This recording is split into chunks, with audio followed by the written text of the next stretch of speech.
Hello mga mamshi! So for today's video mga kamamshi, samahan niyo akong mag-ayos ng aking muka.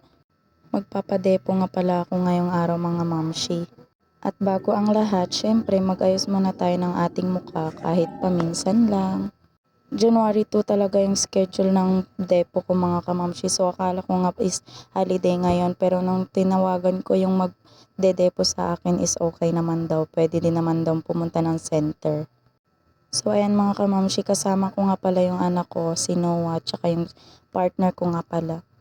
So mga kamamshi, baka napapansin nyo tong boses ko, pagpasensyahan nyo na kasi napapaus talaga ako eh. Alam nyo na, New Year, banat-banat tayo mag-video okay. So ito na nga mga kamamshi, palabas na nga kami dito sa aming lugar. So ito talaga yung daanan namin dito, mahirap talaga siya. Pero pag nakalabas ka na is okay naman kasi highway na, sementado na siya mga kamamshi. So ito nga yung lugar namin, Tinago. Tinatawag talaga to siyang Tinago, mas kilala siya sa pangalang Tinago. Ito na nga mga kamamshi at nandito na nga kami sa labas sa highway. So ayan. Happy New Year nga pala sa inyo mga kamamshi. So pagpasensyahan nyo na po at ngayon lang po ako nakapag-post ulit. Kasi nga busy ang mamshi ninyo sa labahan. Kasi sa amin kasi guys, if New Year talaga, dapat talaga walang labahan, ganun.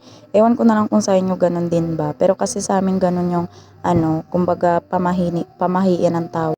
So na busy lang ng kaunti ang mamshi nyo. So fast forward na nga tayo mga kamamshi at nandito na nga tayo, papasok na tayo sa gate. So ito na mga kamamshi at nakapasok na nga pala tayo. So nandito nga pala tayo sa Ribukin, dito sa Ribukin 1 sa Solidad Compound. So ayan. Shout out po sa mga taga Ribukin, lalong-lalo na sa mga nakatira dito sa Sultan Kudarat.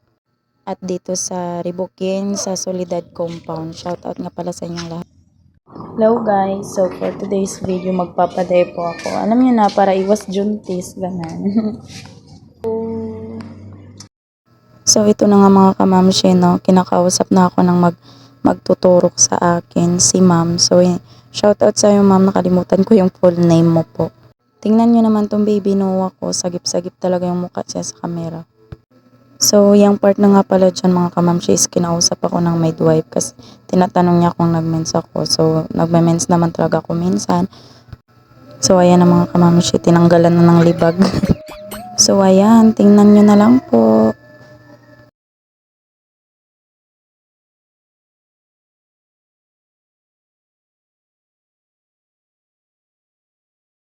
So hanggang dito na lang po tayo mga kamamshi. Thank you for watching. Bye bye. I love you all.